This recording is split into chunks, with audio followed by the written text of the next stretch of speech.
syaitanir rajim. Pintu tutup. Bismillahirrahmanirrahim.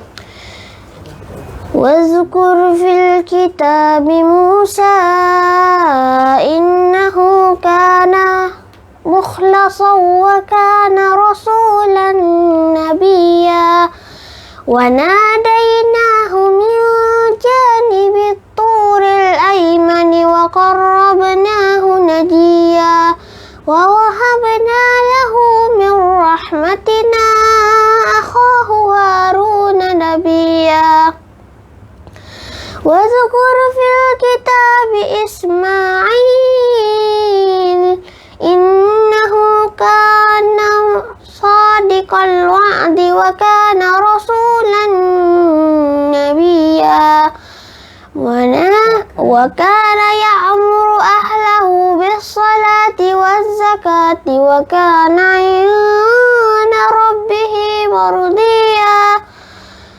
Wazkur fil kitabi Idris innahu kana siddiqan nabiyya wa rafa'nahu makanan 'aliyya.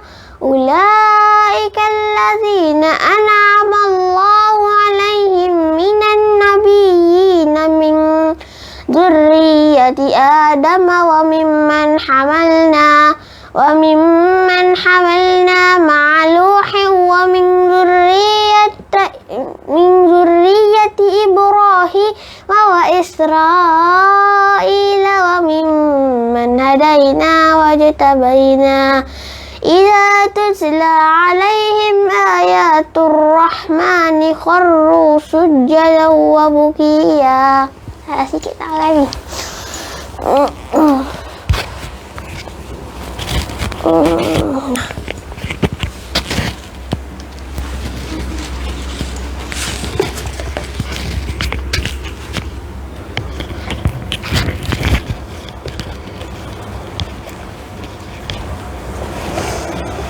Bismillahirrahmanirrahim. Assalamualaikum warahmatullahi wabarakatuh. Innal hamdalillah nahmaduhu wa nasta'inuhu wa nastaghfiruh wa na'udzu billahi min shururi anfusina wa min sayyiati a'malina. May yahdihillahu fala mudilla lahu wa may yudlil fala hadiya lahu. Asyhadu an la ilaha illallah wa asyhadu anna Muhammadan abduhu wa rasuluh.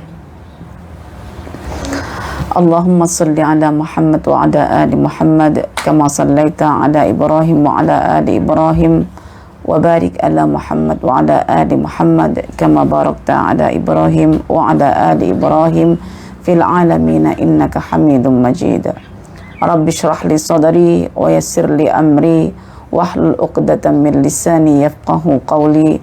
Rabbi zidni ilman warzuqni fahman.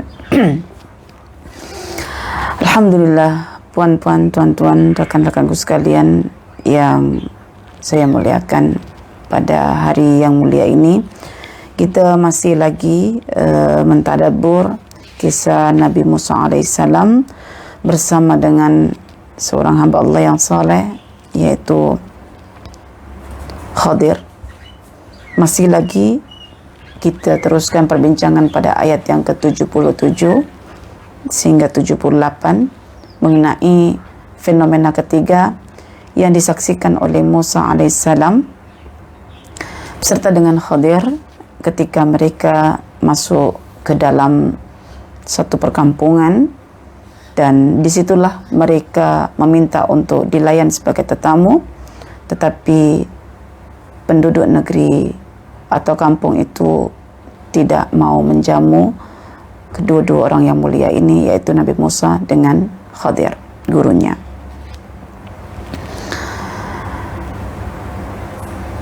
Apa yang saya renung-renungkan lagi selepas melihat tata cara Allah mengajarkan Nabi Musa belajar, ya, tata cara Allah mengajarkan Nabi Musa untuk belajar tidak dalam ilmu yang sekaligus, tetapi melalui ilmu yang bertahap-tahap.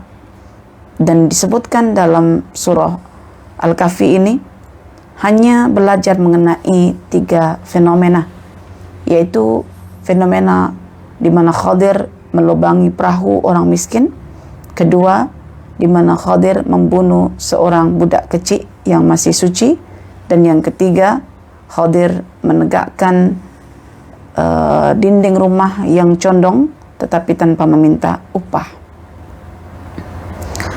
Saya teringat dengan satu kaedah dalam menuntut ilmu, ya, dalam satu kitab yang ditulis oleh Syekh Bakar Abu Zaid, ya, bahwa ilmu itu tidak boleh dipelajari sekaligus kerana ianya akan menghilang sekaligus. Man ramal ilma jumlatan dhaba anhu jumlatan. Sesiapa yang menghendaki ilmu itu sekaligus, maka ia akan meninggalkannya sekaligus. Bahkan di sini juga akhirnya kita belajar, kita bukanlah seorang nabi, kita bukan pula seorang sahabat Rasul.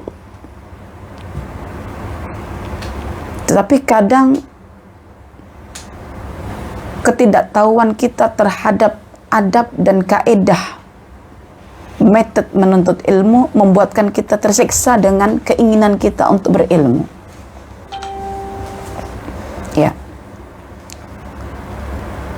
Kadang-kadang karena kita tak tahu adab menuntut ilmu tapi semangat membara, akhirnya kita malah kehilangan kefahaman. Ya, kita bukan sahabat Rasul, kita bukan pula orang soleh sekelas Khadir, kita bukan pula seorang nabi sekelas Musa. Tapi mereka yang tak sekelas dengan kita, yang kelasnya lebih tinggi, mereka punya cara. Di mana telinga mereka ataupun hati mereka, mata mereka tidak digunakan untuk mendengarkan ilmu itu sebanyak-banyaknya sehingga boleh menjejaskan kefahaman. Ya. Dalam satu kaidah ilmu, ya, kaidah ilmu tetap sama yang dikemukakan oleh Syekh Bakar Abu Zaid, bahwa sibuk dan banyaknya ilmu yang didengar itu boleh menyesatkan kefahaman. Izdihamul ilma fis sam'i madallatul fahm. Kadang kita ini sendiri, ya, karena semangat, memang bagus semangat, tapi kena ada cara. Pagi, petang, siang, petang, malam, seharian mungkin, ya, semua ilmu akan coba kita dapatkan semuanya. Padahal kita masih dalam tahap sebagai seorang pemula. Ya. Kadang kita perlu mungkin bersoal kepada rakan kita, sesama kita, macam mana awak boleh menguasai satu ilmu tentang sekian. Dengarkan bagaimana dia memahami ilmu itu. Jangan kita bertanya, selepas dibagi kaedahnya, aku tak boleh macam itulah. Memang tidak boleh. Ya. Bahkan kaedah dalam memahami ilmu perbandingan fiqh, ya, seperti yang dikemukakan oleh Syekh Mustafa Bugha, tidak boleh kita sebagai seorang pemula terus membandingkan 4 mazhab. Mazhab Hambali, mazhab Maliki, mazhab Syafi'i, mazhab Hambali. Terus semuanya, pening. Itulah dulu ketika saya sebagai seorang pelajar sekolah menengah yang terus masuk dalam pengkhususan bab agama, ya, antara subjek yang paling saya tidak suka, ya, dengan bahasa yang halus, ya, tidak suka. Kalau bahasa saya masa ketika itu sangat muak begitu, ya, adalah belajar tentang fiqh mazhab, yaitu fiqh daripada pelbagai mazhab dengan menghafalkan menurut imam ini sekian. Bagi saya, untuk apa saya menghafalkan perbezaan ini tanpa ada perbandingan untuk diambil sisi terangnya hadis mana yang lebih kuat, tanpa ada hal itu, sehingga membuatkan saya meninggalkan ilmu itu dan paling tidak suka dengan ilmu fiqh. Lalu Allah melorongkan saya untuk menyukai ilmu tafsir, ya, menyukai ilmu tafsir dengan alasan-alasan bahwa guru-guru tafsir dalam sekolah menengah saya itu sangat smart, metodenya sangat efektif, membuat murid tak boleh tidur, membuat murid sentiasa belajar, membuat murid sentiasa bergiat cergas dalam menulis assignment. Ya, masa ya kita umur 16, 17, 18 itu. Dan pelajaran juga yang paling saya tak menyukainya juga ketika itu, tak menyukai bukan kerana pelajarannya itu, tapi karena penyampainya, yaitu belajar tentang hadis. Ya. Buat apa saya menghafalkan rijal, sanad, semuanya? Saya tak tahu kegunaan itu karena metode tidak diberitahu. Cuma buat aja. Ya. Tetapi Masya Allah, ya, ketika saya masuk ke universiti, ya, pelajaran yang saya benci, ya maksudnya saya nilai selalu bagus, tapi saya tak suka hadis itu, membuat saya mencintainya kerana metode yang digunakan di universiti itu sangat saya suka. Okey, saya suka belajar hadis. Hanya saya ambil hadis. Okay. Tahu bagaimana metodenya. Tidak semua dipelajari, satu saja. Tetapi tahu ketika saya masuk dalam kajian PhD saya, baru saya belajar tentang fiqh, perbandingan dan mentarjih mana yang lebih kuat dari segi kesahihan dalil atau sanadnya. Jadi saya belajar dari pengalaman saya sendiri, ya, sifat semangat membara mencari ilmu tanpa ada kaedah yang tepat itu membuatkan kita tersesat dan terjejas kefahaman. Ya, maka izdihamul ilmi fis sam'i madallatul fahm, bahwa banyaknya ilmu yang didengar dari semua asatiza tanpa menentukan dulu metode pembelajaran membuatkan kita itu tidak menguasai satu bahan pun. Lalu saya mengambil satu buku kajian penyelidikan, ya, Al-Bahis, ya, Al-Bahis fi ulum apa itu, ya, bukan fi ulum hadis, ya, satu buku Arab kecil saja. Itu yang saya sentiasa pegang. Disertasi tesis yang awak buat menjadi cemerlang bukan kerana banyaknya literatur ataupun rujukan yang kamu letakkan dengan menukil-nukil, tetapi apa yang mencukupi walaupun sedikit, tapi kamu olah, kamu analisis, dan kamu kuasai, kamu fahami, itu lebih baik daripada melaut kemana-mana. Itu saya pegang satu tulisan orang Arab ketika saya membuat satu kajian di Timur Tengah. Jadi saya akhirnya teringin untuk menyampaikan kepada perempuan dan tuan-tuan sekalian yang bersemangat untuk mencari ilmu itu, apabila dengan kekangan masa kita sebagai orang yang bekerja juga, sebagai seorang suri rumah dan ibu kepada anak-anak yang tidak belajar di sekolah, macam-macam lah yang kita kerjakan, maka kemaskan bagaimana cara menuntut ilmu. Ya, paling bagus, ya, belajarlah tentang adab ilmu yang ditulis oleh Syekh Bakar Abu Zaid itu sangat bagus. Yang pernah saya sebutkan masa itu, antara buku yang akan saya hadam sebelum saya belajar yang lain adalah bagaimana melihat adab-adab orang terdahulu dalam berinteraksi dengan ilmu. Ternyata bukan kerana banyaknya ilmu yang didengar, sedikit tapi berkat dan tahu adabnya, ya, tahu metodenya. Masya Allah. Jadi kisah Nabi Musa dengan 3 fenomena ini, ada sebagian orang di antara kita rasa terkilan, iya habis cerita pasal awak tak sabar, itu memang Allah udah bagi ketentuan di situ. Musa kena balik juga menuju kaumnya. Artinya bertahap-tahap. Maka Quran itu tidak diturunkan sekaligus supaya kita tidak tersesat kefahaman, 1, dan 2, supaya kita juga tidak kehilangan Quran itu sekaligus. Cepat ingat, cepat lupa, itu karena banyaknya ilmu yang didengar dan banyaknya pengetahuan-pengetahuan yang ingin dicoba dihadam sekaligus, sementara kita sebagai orang yang bersosial kena ada hubungan dengan anak-anak, dengan tanam-tanaman kita, dengan suami kita, dengan mak ayah kita, dengan rakan usrah kita juga, pun dengan guru-guru kita. Jadi kita pun kena menyesuaikan metode menuntut ilmu yang terbaik.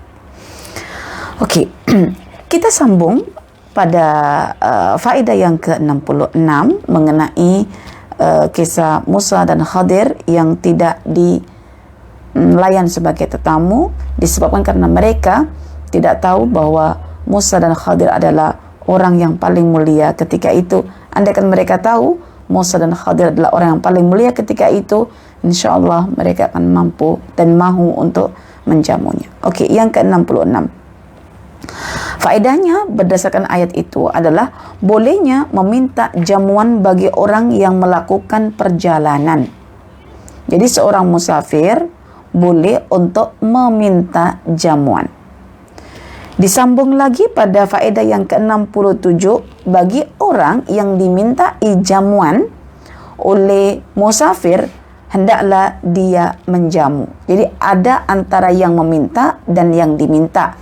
Yang meminta adalah musafir, yang diminta adalah penduduk satu kampung yang didatangi oleh musafir itu. Ya.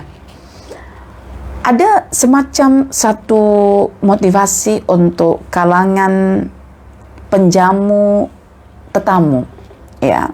Kena ada motivasi, tapi motivasinya itu bukan berbentuk afirmasi, tapi motivasinya itu adalah berbentuk hadis sahih dan juga kalam Allah yang mutawatir. Hadis sahih untuk memotivasi kita melayan tetamu, ya, hadis sahih selepas adanya kalam Allah al-mutawatir, yaitu Al-Quran mengenai kisah Nabi Ibrahim alaihissalam, ya, yang disebutkan dalam surah Az-Zariyat itu. Hadisnya adalah man kana yu'minu billahi wal yaumil akhir falyukrim dhaifahu. Untuk melayan tetamu agar kita mahu peduli dengan keperluan tetamu itu, Allah, ya, Rasulullah sallallahu alaihi wasallam menggunakan dua rukun iman, yaitu 1 iman kepada Allah dan 2 iman kepada hari akhirat. Man kana yu'minu billah, barang siapa yang memang betul menyatakan dirinya telah beriman, amanna, dan yakin bahwa dia akan dibangkitkan kelak pada hari akhirat, sila layanlah tetamu, sama ada tetamu yang bertamu sendiri ataupun tetamu yang meminta untuk dijadikan tetamu. Ya. Setiap kita apabila hendak melakukan kebaikan, setiap kebaikan yang kita lakukan tidak lain dan tidak bukan adalah untuk membenarkan keyakinan kita akan adanya hari kebangkitan dan membenarkan keimanan kita kepada Allah Subhanahu wa Ta'ala yang dikatakan sebagai Tuhan yang gaib, namun bukti-bukti kewujudannya dapat disaksikan melalui fenomena alam. Alladzina yu'minuna bil ghaibi wa yuqimuna shalah wa mimma razaqnahum yunfikun.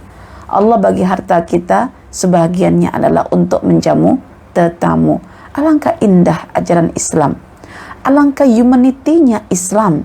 Tapi kenapa ketika orang hendak membantu orang lain, ini bukan terkait dengan agama, tapi ini terkait dengan humanity. Itu yang kita heran. Kita berhumanity, kita berkemanusiaan, itu karena tuntutan agama, tuntutan din, tuntutan daripada al-imanu billahi wa bil yaumil akhir. Tapi dengan mudahnya hari ini, keyakinan kita akan adanya hari kebangkitan, kepercayaan kita akan adanya Allah yang Maha Esa dihakis, dipadam dengan statement yang indah namun kosong makna, yaitu statement atas nama kemanusiaan. Kita berkumpul tak kisah agama, tak kisah ras, tak kisah suku, tak kisah bangsa. Kita sampai bila-bila berbuat satu kebaikan karena diikat oleh iman dan keyakinan akan adanya hari kebangkitan, maka jangan gugurkan dua perkara itu. Susah-susah Anda untuk membantu saudara-saudara kita dekat Gaza, dekat Palestina, ya, ataupun dekat Syria, ataupun dekat tempat-tempat yang lain, tapi masuk dalam satu keyakinan ini adalah kerana kemanusiaan, bukan kerana agama. Sia-sia. Karena itu Allah Subhanahu wa taala sendiri telah berfirman, ya, dalam Al-Qur'an surah Al-Baqarah itu, perumpamaan, ya, masalul ladzina yunfikuna amwalahum ibtigha'a mardatillahi wa tasbitan min anfusihim kamathali habbatin birabwah. Perumpamaan orang-orang yang berinfak, bersedekah kerana apa? Karena mencari redha Allah, karena untuk meneguhkan jiwanya akan adanya hari kebangkitan, maka hasil pahala yang akan dicapai seperti mana tanam-tanaman yang subur di kawasan tanah perbukitan. Tidakkah kita menginginkan hal seperti itu? Ya, kena akhir zaman ini kita kena betul-betul murni dalam mengimani Allah. Semoga keimanan itu akan menjadi filter atas kekeruhan-kekeruhan pemikiran yang sedang dilancarkan oleh musuh-musuh Islam secara perlahan-lahan tapi pasti untuk mengeluarkan kita daripada din Islam, daripada din Islam. Saya tertarik dengan pendekatan orang-orang Islam di Barat, mengekalkan satu terma atau term. Mereka tidak menyebut tentang agama, religion. Mereka menyebut, mengekalkan istilah din, karena din itu memiliki makna yang luar biasa, yang tidak akan keliru, yang tidak akan bercampur aduk pemahamannya. Ya, din. Ya, din itulah al-Islam. Disebut din itu hanya milik Islam. Selain din, bolehlah agama sekian, agama sekian, agama sekian. Tapi kalau sebut din, inna dina indallahil Islam. Dan untuk beradab sebagai tetamu, ya, boleh 1 hari 1 malam, ya, paling maksimum 3 hari. Di atas 3 hari maka bukan jamuan tetamu, tetapi dikatakan sebagai sedekah. Kemudian faedah yang ke-68, hendaknya tidak duduk di dinding rumah yang hampir roboh. Ya, jadi Khadir mendapati ada dinding rumah yang sudah condong, maka Khadir fa'aqamah, menegakkannya. Ya, Khadir menegakkannya. Artinya, kalau ada dinding rumah yang roboh, yang hendak roboh, tegakkan. Kalau tak nak tegakkan, jangan duduk dekat bawahnya. Dan kalau melintas, hendaknya cepat-cepat. Ya, karena kalau tidak, ya, maka kita akan tertimpa dinding yang sudah roboh itu. Seperti kata Umar, aku berpindah dari satu takdir menuju takdir berikutnya. Kita ada ikhtiar, kita ada pilihan. Jangan menjerumuskan kita dalam kebinasaan, tapi selamatkan diri menuju keselamatan. Itulah faedah daripada dinding rumah roboh, yang hampir roboh, yang ditegakkan oleh Khadir dan disaksikan oleh Nabi Musa alaihissalam. Faedah yang ke-69 adalah penetapan karamah, ya, kepada para wali Allah. Di manakah letaknya karamah di situ pada kisah Musa bersama gurunya Khadir? Letak karamahnya Khadir adalah melakukan sesuatu melalui wahyu daripada Allah. Itu satu kemuliaan, karamah. Al-karamah daripada karuma, yaitu kemuliaan. Khadir dimuliakan oleh Allah dengan terus mendapatkan ilmu daripada Allah Ta'ala tanpa melalui perantara. Ya. Apakah karamah itu? Karamah itu adalah satu perkara yang luar biasa yang Allah berikan bukan kepada seorang nabi tapi kepada seorang lelaki yang saleh. Tujuannya adalah untuk memuliakannya. Okey, saya bagi contoh. Maryam alaihissalam. Maryam ini tidak disebut sebagai seorang nabi karena tidak ada nabi perempuan. Yang ada adalah Maryam seorang wanita qanitah, hafizat, ya. Seorang wanita yang taat beribadah, menjaga aturan-aturan Allah. Maryam dimuliakan oleh Allah dengan dihadirkan perkara luar biasa yang tidak berlaku pada yang lain. Dan perkara yang luar biasa ini untuk memuliakan Maryam, dan perkara ini disaksikan oleh Nabi Zakaria. Satu ketika Nabi Zakaria memasuki mihrab Maryam. Kemudian Nabi Zakaria merasa heran dan takjub, berkata, qala anna laki hadha, dari mana kamu mendapatkan semua makanan ini? Qalat huwa min indillah, semua ini datangnya daripada Allah. Maka sebagian mufassir ketika menafsirkan tentang kisah Maryam itu dengan melihat kepada karamah yang Allah berikan kepada Maryam adalah bahwa Maryam mendapatkan buah-buahan pada musim sejuk ketika Maryam berada pada musim panas, dan mendapatkan buah-buahan di musim panas pada ketika Maryam hidup pada musim sejuk. Suatu yang luar biasa yang tidak dapat diakal-akali, discientific-kan, tetapi itu adalah satu kemuliaan daripada Allah untuk hambanya yang saleh ataupun salehah. Okey. Jadi begitu pula apa yang dilakukan oleh Khadir berupa tadi itu, melubangi perahu, membunuh anak, menegakkan dinding. Itu bahagian daripada karamah yang ternyata baru diketahui sebagai karamah oleh Nabi Musa alaihissalam selepas berpisah dengan Khadir. Perkara yang luar biasa yang Allah bagi kepada hamba Allah yang saleh itu menjadi satu inspirasi bagi orang-orang lemah. Orang-orang lemah yang tidak terdaya, tidak ada upaya, yang hampir putus asa. Seperti mana Nabi Zakaria ketika berasa putus asa untuk mendapatkan seorang anak dikala umurnya yang sudah wahn, sudah lemah tulangnya, sudah beruban rambutnya, ya, sudah beruban kepalanya, rambutnya sudah beruban begitu. Tapi melihat kejadian yang luar biasa pada Maryam, karamah yang Allah berikan itu membuatkan bangkit dan terinspirasi oleh kisah Maryam, sehingga ya dalam kesendiriannya Nabi Zakaria bangkit berdiri. Hunalika da'a Zakaria rabbah qala rabbi habli min ladunka dhurriyatan tayyibah innaka sami'ud du'a. Terinspirasi oleh seorang anak yang diasuhnya, yaitu Maryam. Keadaan Maryam menginspirasi orang yang lebih tua, seorang nabi lagi, Nabi Zakaria. Di sanalah Nabi Zakaria berdoa, ya Allah, hibahkanlah kepadaku dari sisi engkau langsung, min ladun dzurriyyatan thayyibah. Zurriyah, bukan anak, zurriyah, yaitu anak cucu yang thayyibah.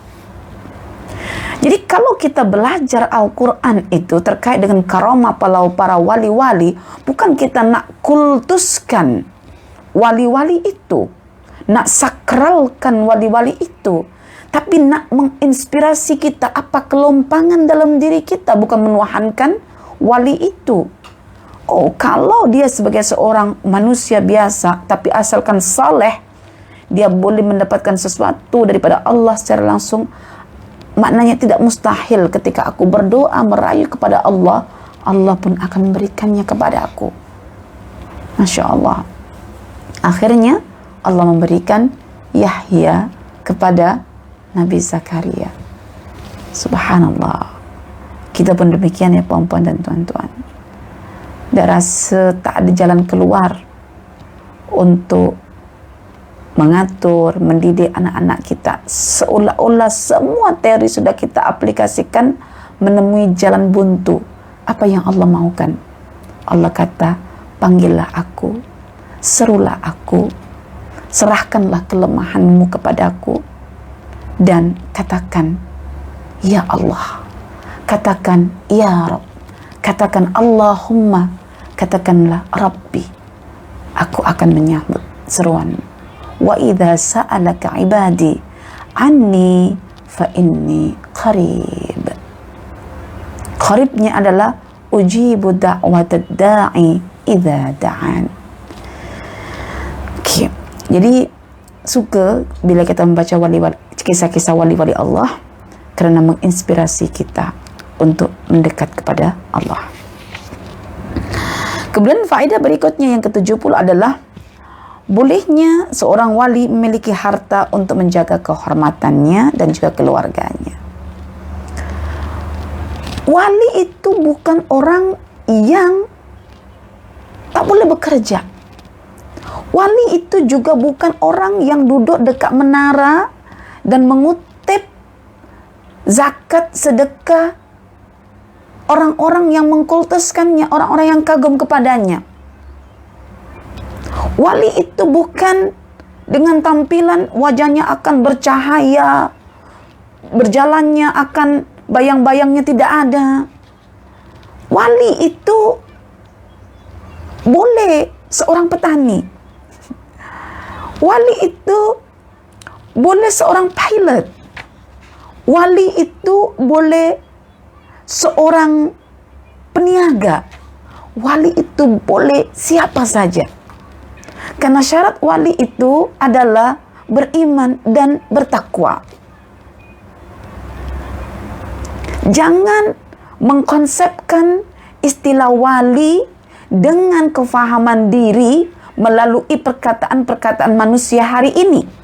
Tetapi belajarlah melalui apa yang Allah katakan dalam Al-Quran. Ya, bahwa yang dikatakan wali itu kena menepati apa yang Allah katakan dalam Al-Quran. Sehingga kita semua ada potensi untuk menjadi seorang wali.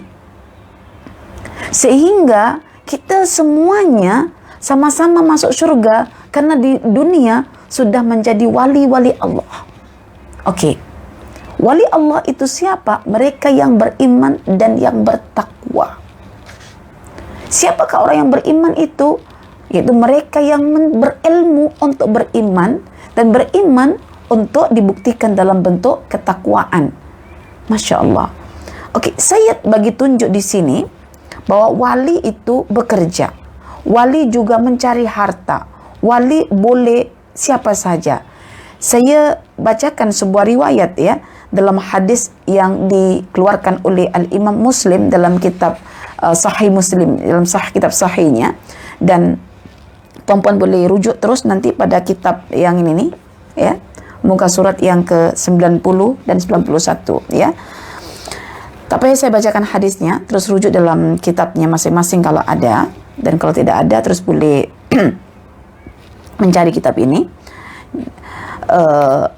Jadi ceritanya dalam riwayat Imam Muslim ini begini. Satu ketika ada seorang musafir di padang pasir. Tiba-tiba dia mendengar ada satu suara yang berada di sebalik gumpalan awan.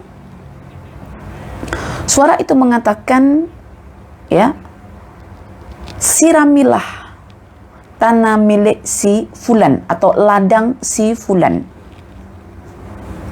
Si fulan itu disebutkan nama-namanya, disebutkan namanya dalam suara itu.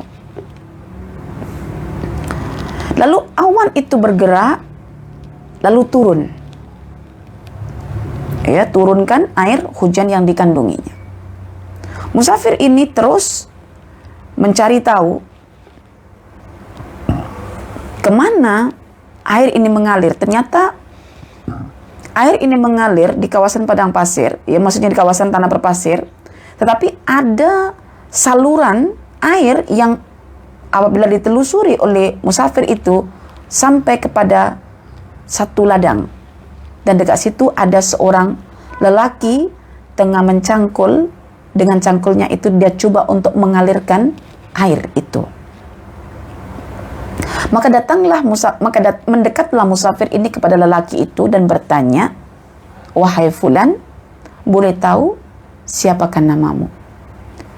Si fulan ini akhirnya menyebutkan namanya Fulan bin Fulan.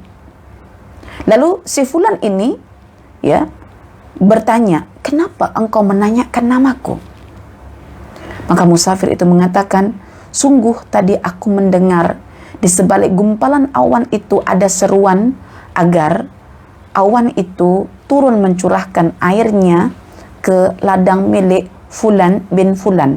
Dan ternyata nama engkau sama seperti nama yang aku dengar dekat suara dekat gumpalan awan itu." Masya Allah.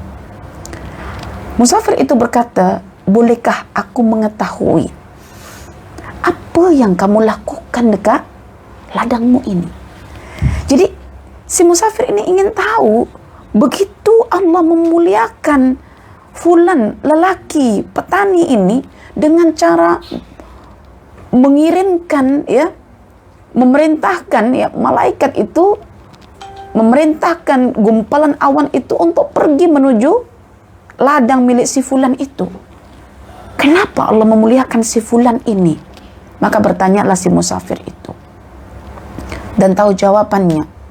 Jawabannya adalah, fa inni anzuru ila ma yakhruju minha. Aku dekat ladang ini, aku cuma menantikan apa-apa yang akan keluar daripada tanamanku. Untuk apa? Untuk supaya aku asingkan. 1/3 adalah untuk diriku dan keluargaku, untuk menjaga kehormatan keluargaku agar tidak meminta-minta. 1/3-nya adalah untuk aku sedekahkan nanti. Dan 1/3-nya adalah untuk modal kembali lagi ke tanah yang aku tanami ini. Masya Allah. Sungguh hadis sahih ini mengubah perspektif kita, siapakah wali itu. Walaupun dia seorang penggembala kambing, dia boleh jadi wali. Walaupun rumahnya hanyalah rumah setinggan, yang kerja tidak tentu misalnya hanya menggembala kambing, tidak ada masalah. Yang penting Allah mengingati kita, Allah memuliakan. Bayangkan, awan diperintahkan untuk bergerak tepat ya di tempat yang boleh mengalirkan air menuju ladang itu tanpa merusak ladang itu, tapi airnya mengalir dan dialirkan oleh pemilik ladang itu. Lalu kita ini siapa? Walikah kita? Ataukah non-wali kita? Maka belajarlah Al-Quran, kita akan tahu siapakah wali itu. Cari dalam Al-Quran satu lafaz yang menyebutkan tentang kata wali, insya Allah Allah akan bantu kita bagaimana menjadi orang yang dikatakan wali sehingga Allah memuliakan kita. Baik, seterusnya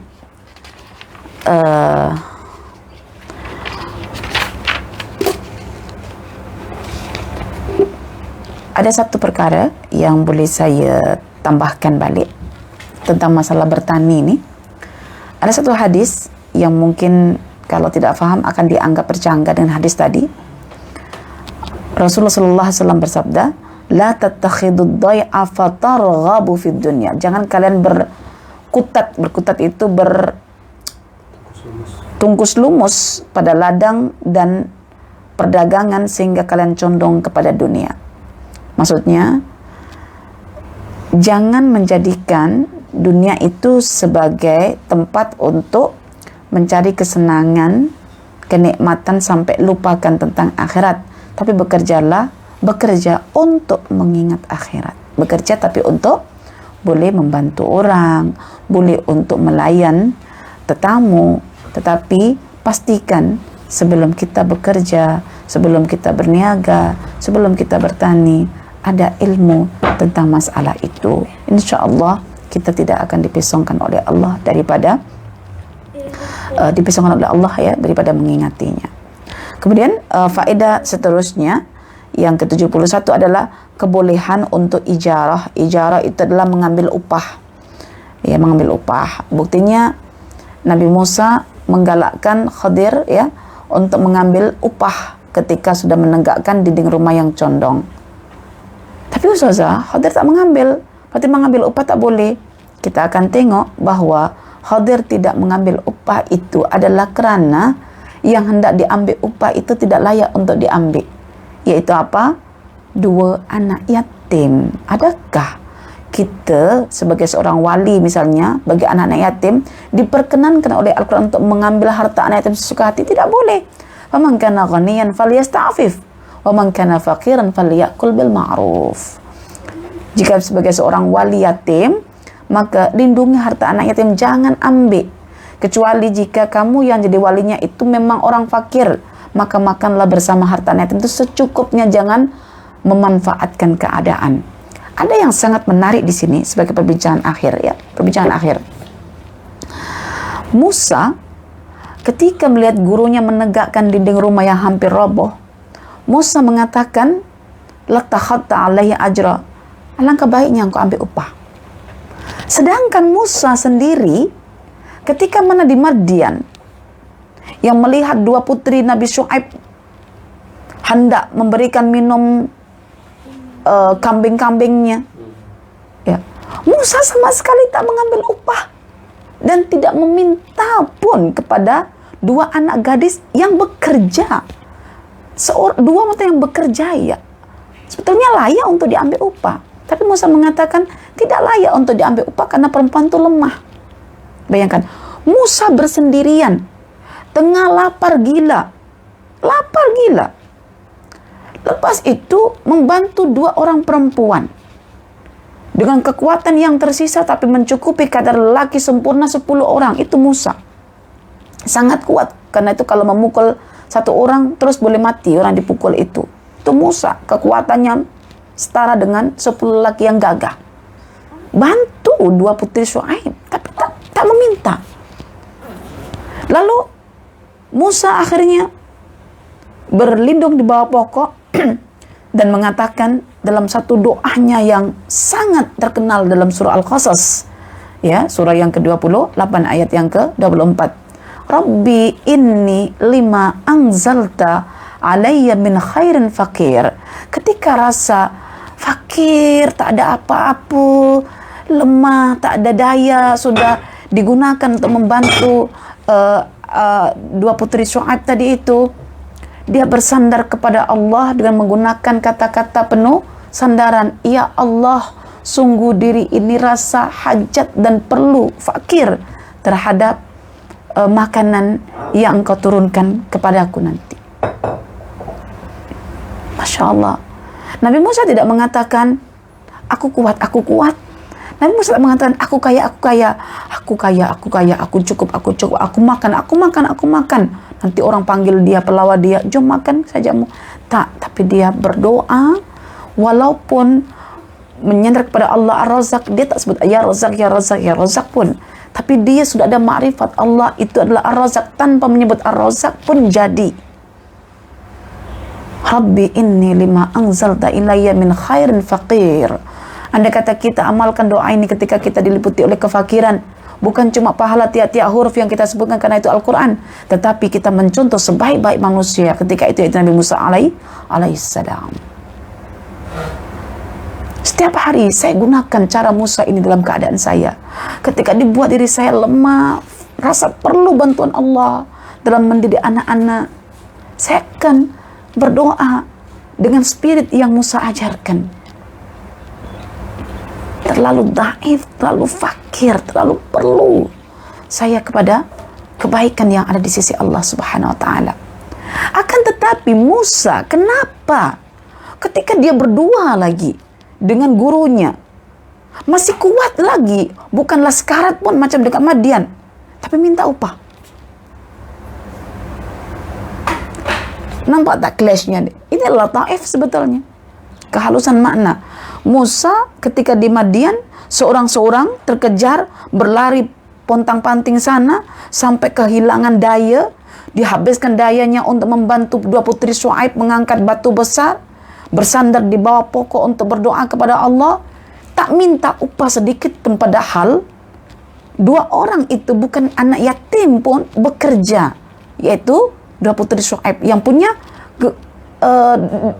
domba yang digembala itu. Kan boleh minta satu upah patutnya. Tapi Musa tak meminta. Ketika tak meminta, Allah menggerakkan hati Syuaib untuk menjemput, mempelawa Musa agar datang ke rumahnya. Oke.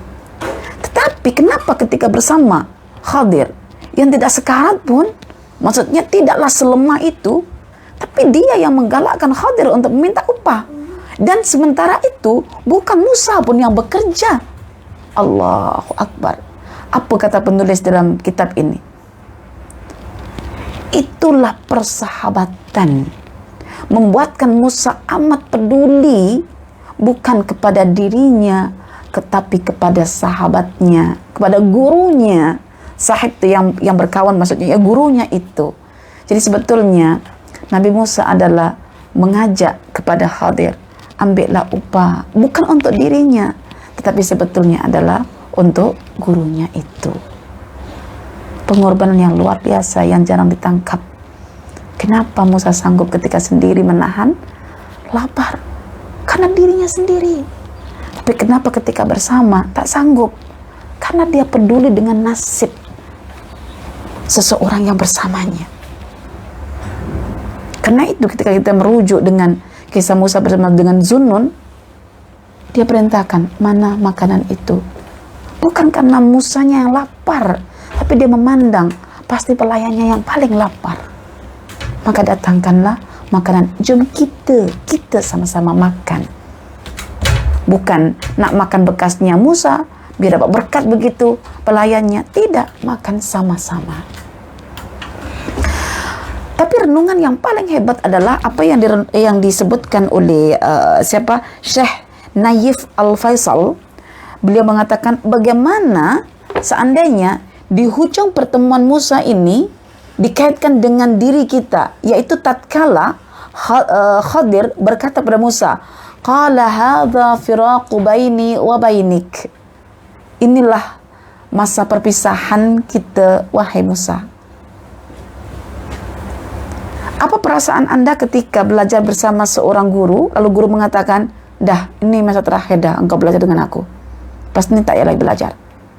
Rasa tak kecil hati, rasa tak terkilan, rasa tak sedih begitu. Sedih. Lalu Syekh Naif ini mengatakan, bagaimana seandainya yang berkata ini bukanlah guru kita ke kita, bukanlah Khadir ke Musa, bukanlah ustadz ke kita, tetapi yang berkata itu adalah Tuhan ke kita. Ya Salihah, hadza firaqu baini wa bainik. Bagaimana seandainya Tuhan meninggalkan kita? Seandainya Tuhan memisahkan kita daripada perjumpaan dengan Tuhan kita itu. Dan sampai di sini pertemuan kita, wahai Salihah. Pergilah engkau dan jangan dekati aku lagi. Ya Allah. Makanya Allah mengajak kita, fadhkuruni adhkurkum washkuruli wala takfurun. Engkau ingati aku, wahai hambaku, niscaya aku akan mengingatimu. Masya Allah, Tuhan kita yang menciptakan kita, mengingati kita. Adakah yang lebih tinggi daripada ingatan Tuhan tentang kita, berbandingkan kita mengingati Tuhan kita? Lalu Allah mengajarkan, bagaimana Tuhan cara aku mengingatimu? Tuhan mengajarkan kita, ya, wasta'inu bis sabri was salah. Fadhkuruni adhkurkum washkuruni wala takfurun. Ya ayyuhalladzina amanu ista'inu bis sabri was salah. Kita diminta oleh Allah mengingatinya dalam bentuk ibadah yang namanya salat. Masya Allah.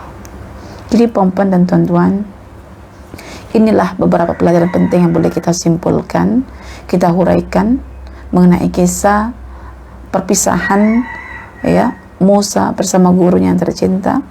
Di akhir dengan fenomena yang terakhir, yaitu fenomena mereka meminta untuk dilayan oleh penduduk kampung, namun tidak dilayan juga. Maka Khadir mengatakan kepada Musa, qala hadza firaqu baini wa bainik. Insyaallah minggu hadapan nanti kita akan bincangkan tentang takwil ya hikmah di sebalik karamah yang Allah berikan kepada Khadir. Kenapa Khadir membunuh? Kenapa Khadir tidak mengambil upah? Mengapa Khadir melubangi perahu? Dari situ nanti kita akan belajar tentang takdir. Kenapa Allah buat kita sekian? Kenapa Allah tak buat kita yang sekian? Kenapa Allah perlakukan orang itu sekian? Kak kitanya begini, dianya begitu, kitanya begini. Mengapa? Mengapa? Dan mengapa? Kita boleh melihat kepada takwilan-takwilan Khadir mengenai 3 peristiwa yang dialaminya. Aqulu qauli hadza wa astaghfirullah li wa lakum. Wassalamualaikum warahmatullahi wabarakatuh.